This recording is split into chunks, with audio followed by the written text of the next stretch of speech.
इस चैनल के सभी श्रोताओं को, दर्शकों को सादर सप्रेम नमस्कार।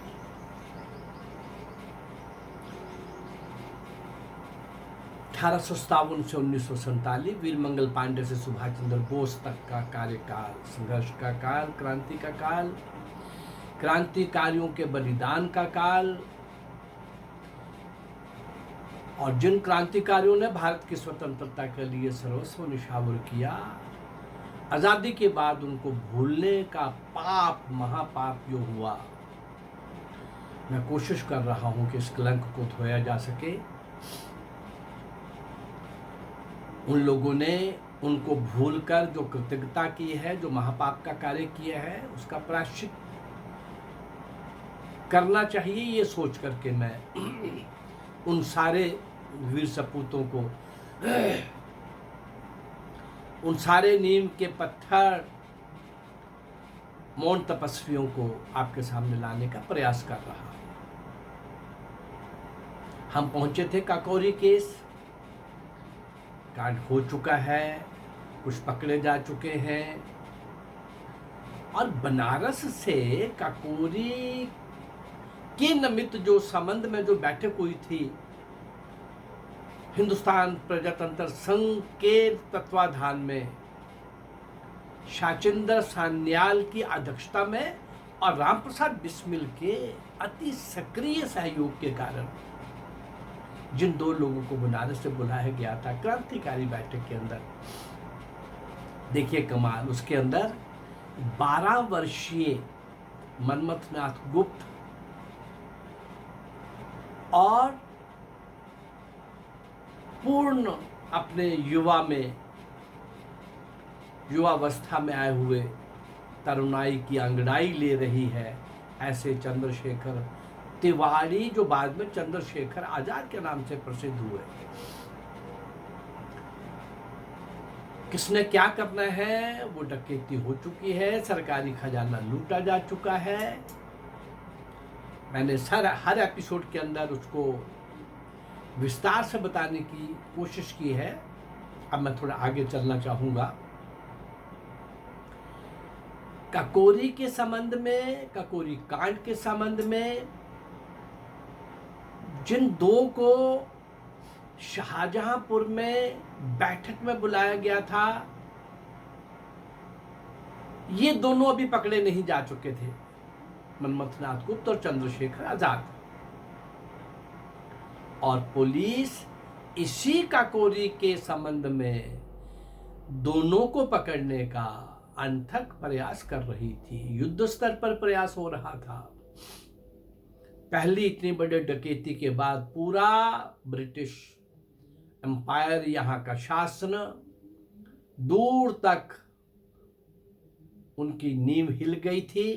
वो डर गए थे और चाहते थे कि भाई इस कांड में लिप्त संलिप्त जो लोग हैं उन सबको गिरफ्तार भी किया जाए और कड़े से कड़े दंड भी दिए जाए।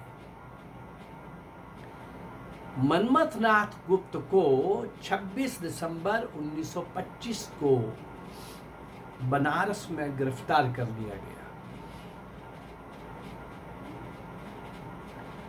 लेकिन चंद्रशेखर अभी भी बंदी नहीं बनाए जा सके, उनकी पकड़ में नहीं आए। वो अपना अंडरग्राउंड जीवन वैसे ही जी रहे थे।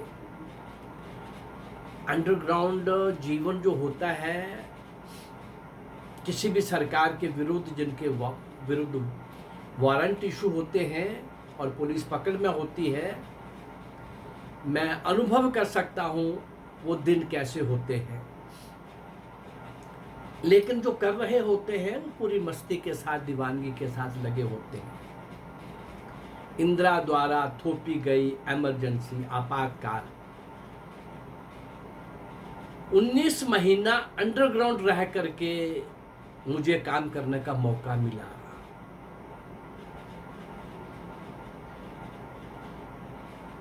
मैं समझ सकता हूं पूरे जम्मू कश्मीर के अंदर सभी दिशाओं में कैसे कैसे जाना होता था, कैसे मिलना होता था, कैसे आंदोलन की तैयारी होती थी और कैसे हम कोई उन दिनों कोई सरकार के विरुद्ध कोई सशस्त्र क्रांति नहीं करने वाले थे, परंतु आरोप यही लगाया गया और उन लोगों के खिलाफ जिन लोगों के ऊपर यह आरोप लगा, कुछ लोगों के ऊपर, बाकी उनको DIR में रखा गया, जेल में रखा गया, सत्याग्रह हुए, जेल में सजाएं, कष्ट, अत्याचार ढाए गए, लेकिन उन खास लोगों को जिनको ये लिखा गया कि ये सशस्त्र क्रांति कर सकते थे, उसकी योजना बना रहे थे, इंदिरा को हटाने की बहुत बड़ी एक खूनी क्रांति की योजना बना लेने वाले ये लोग, इन पर maintenance of internal security act Misa MISA ये लगाया जाए। और वो मीसा क्या था? मीसा जिस पर लग गया तो इसका मतलब नो अपील, नो वकील, नो दलील। आप कहीं कुछ, और उनके घर वाले भी और संस्था के लोग भी पूछ नहीं सकते आपने कहाँ रखा है, कब तक रखेंगे, कब केस चलाएंगे, उन पर केस क्या है, कुछ भी बताना सरकार के लिए आवश्यक नहीं था। मैं समझ सकता हूं कि उन 19 महीनों के अंदर जम्मू कश्मीर के पहाड़ों में, गिरी कंदराओं में, उन पगडंडियों में, उन जंगलों में किस प्रकार से दिन को छिपे रहना और रात को चलना, आगे कौन लेगा, कहाँ से लेगा, ये एक लंबी दास्ता है। लेकिन मैं समझ सकता हूँ कि चंद्रशेखर के लिए अभी तक अंडरग्राउंड रहना, बंदी ना बनाया जाना, अरेस्ट ना होना और गिरफ्तार ना किया जाना, चंद्रशेखर के लिए ये कार्य कोई आसान नहीं था, सबसे कठिन था। परंतु वो मस्त, वो भावनाओं से ओत-प्रोत, हाँ, उनके बारे में प्रसिद्ध था कि ये हमेशा ही लावे के ऊपर, ज्वालामुखी के ऊपर बैठे रहते हैं, ये कब विस्फोट करेंगे और क्या विस्फोट करेंगे कुछ पता नहीं।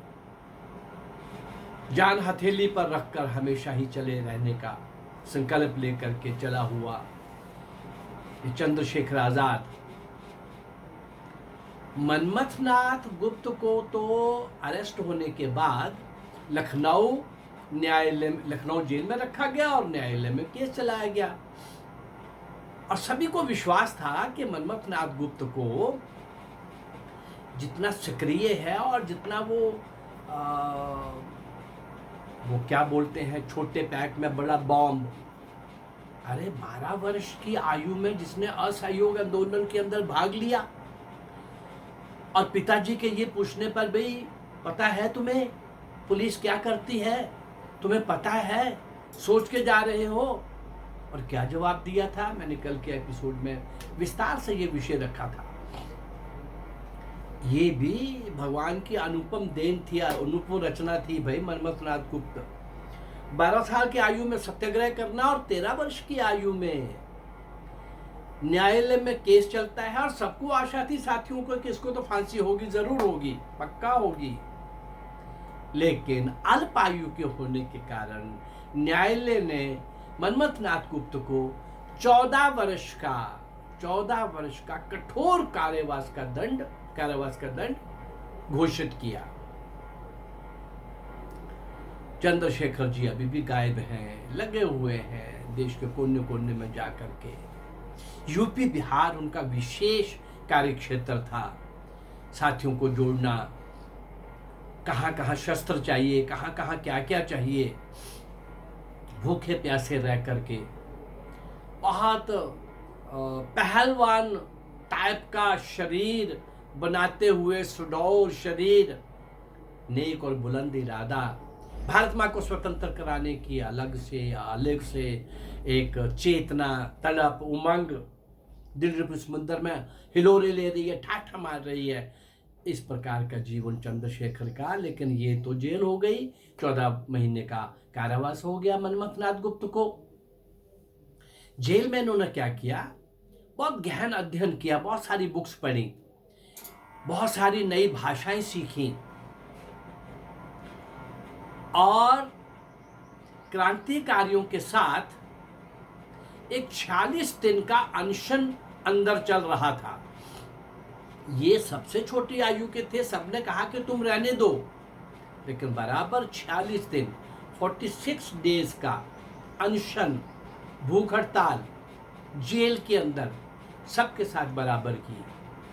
लेकिन जेल के अंदर ही गणेश शंकर विद्यार्थी, एक बहुत महान क्रांतिकारी आएगा, उनका भी जीवन आपके सामने मैं रखूंगा। गणेश शंकर विद्यार्थी के आग्रह पर मनमथनाथ गुप्त को ये कहा गया कि भाई आपको अनशन नहीं करना, आपको अनशन तोड़ना है। 1937 में 12 वर्ष के बाद 14 के बजाय इनको मुक्त कर दिया गया। छोटी आयु है, चलो जाओ भाई। लेकिन बाहर आते ही सरकार के विरुद्ध भाषण देने के अपराध में पुनः गिरफ्तार कर लिए गए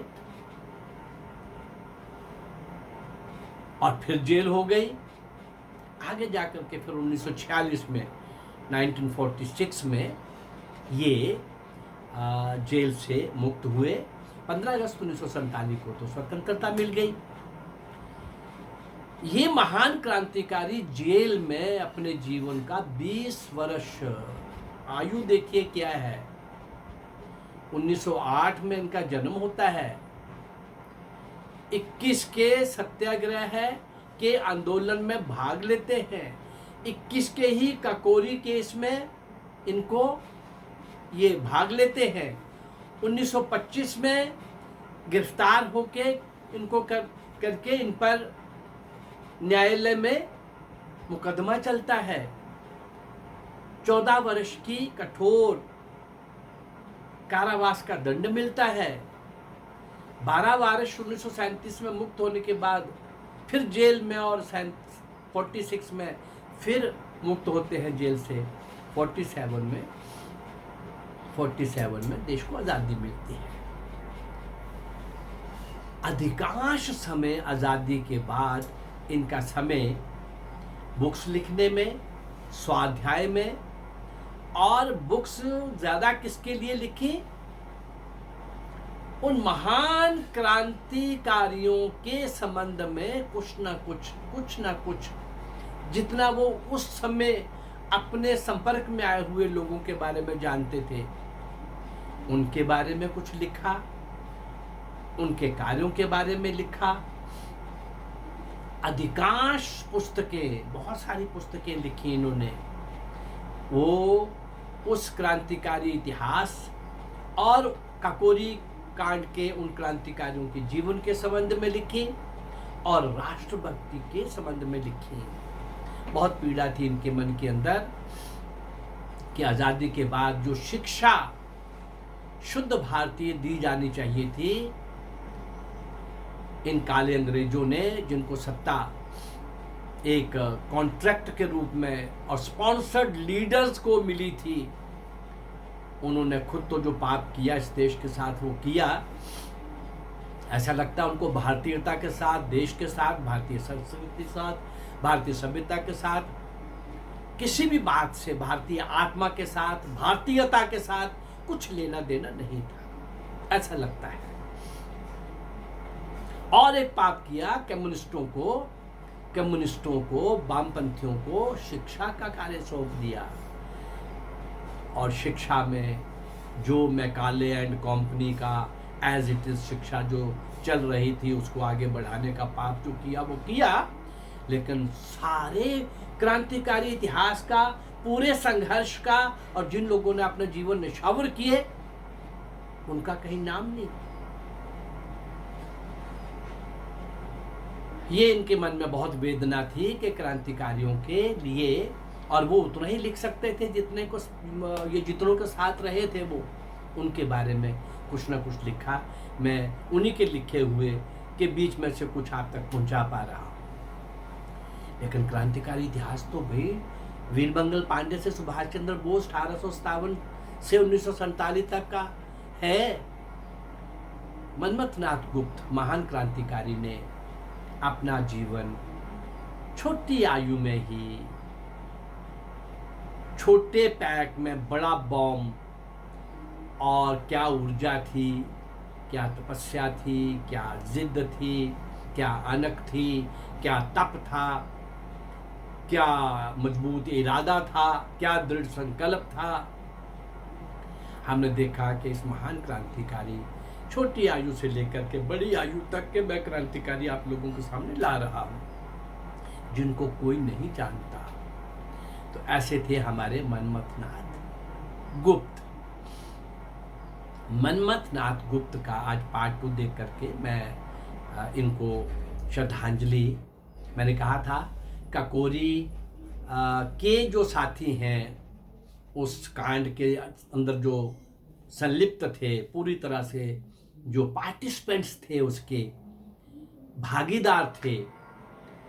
राम प्रसाद बिस्मिल का एक गीत सरफरोशी की तमन्ना, पहले 2 पंक्तियों के साथ अलग अलग अंतरा, अलग अलग लोगों के लिखे हुए शायरी और कविताएं लेकर के मैं आपके सामने आ रहा हूं। ये जो 4 लाइनें मैं बोल रहा हूं, ये जब मनमथनाथ गुप्त और चंद्रशेखर आजाद गंगा के किनारे बनारस में पिछले अनुभवों को शेयर कर रहे थे, और जब उन्होंने संकल्प लिया था सत्याग्रह से, आंदोलन से, भिक्षा से, प्रस्ताव से कुछ नहीं बनने वाला, और इस तरीके से उनके पास तो संगीने हैं, बंदूकें हैं, तोपे हैं, उनके पास कई तरह के हथकंडे हैं, उनका अगर मुकाबला करना है हमको तो हमें भी शस्त्र क्रांति करनी है। वो आगे का इतिहास है, वो सारा फिर उसके लिए शस्त्र संग्रह के लिए धन संग्रह और सारे का सारा अभी तक जो मैंने आपके सामने रखा है। लेकिन इन 2 की बातचीत के अंदर मनमथनाथ गुप्त जब कह रहा था, मनमथनाथ गुप्त ने जब देखा चंद्रशेखर को कि भाई पीठ लाल है, छाले पड़े हुए हैं, गहरे घाव हैं, और मनमथनाथ गुप्त ने कहा कि भैया आपको तो बहुत ज्यादा पीड़ा हुई होगी, बहुत कष्ट हुआ होगा, आप अभी भी हारे नहीं, परेशान नहीं हुए, अभी भी आपने ये रास्ता छोड़ा नहीं, डरे नहीं। तो क्या जवाब था, आइए जरा उन्हीं की 4 पंक्तियों को इस गीत के साथ जोड़े जरा। जवाब था, अरे मनमथनाथ, मेरे संकल्प के आगे ये घाव कुछ भी नहीं है, ये घाव मेरा कुछ नहीं बिगाड़ सकते। मेरे अंदर आग है, मेरी इस आग से मैं अंग्रेज सरकार को भस्म कर देना चाहता हूं, और देखना मैं वो करके दिखाऊंगा। लेकिन 4 लाइनें सुनाई उसने इसको कि मरना तो एक ही दिन है ना। मनमथनाथ गुप्त को कहा, अरे एक ही दिन मरना है ना, कौन कितना जिया ये महत्वपूर्ण नहीं है, महत्वपूर्ण है कि कौन कैसे जिया। देख लो, मैं अभी भी शान से जी रहा हूं ना, है मेरे चेहरे के ऊपर उदासी, पीड़ा, आतंक, डर, भय कुछ है नहीं है। तो क्या बोले वो, बोले हर जवान में जवानी नहीं होती, जो खत्म हो जाए वो कहानी नहीं होती। वैसे तो मरते हैं करोड़ों, लेकिन वैसे तो मरते हैं करोड़ों,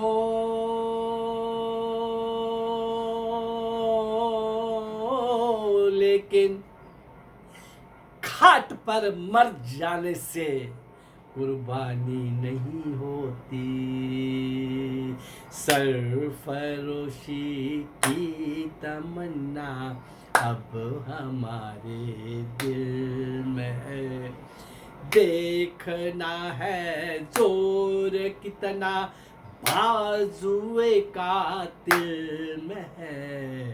सरफरोशी की तमन्ना अब हमारे दिल में है।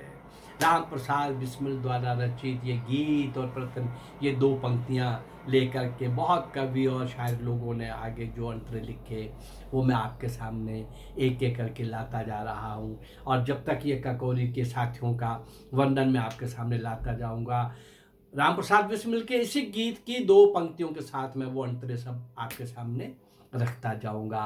हर जवान में जवानी नहीं होती, जो खत्म हो जाए वो कहानी नहीं होती। वैसे तो मरते हैं करोड़ों, लेकिन घाट पर मर जाने से कुर्बानी नहीं होती। मनमथनाथ गुप्त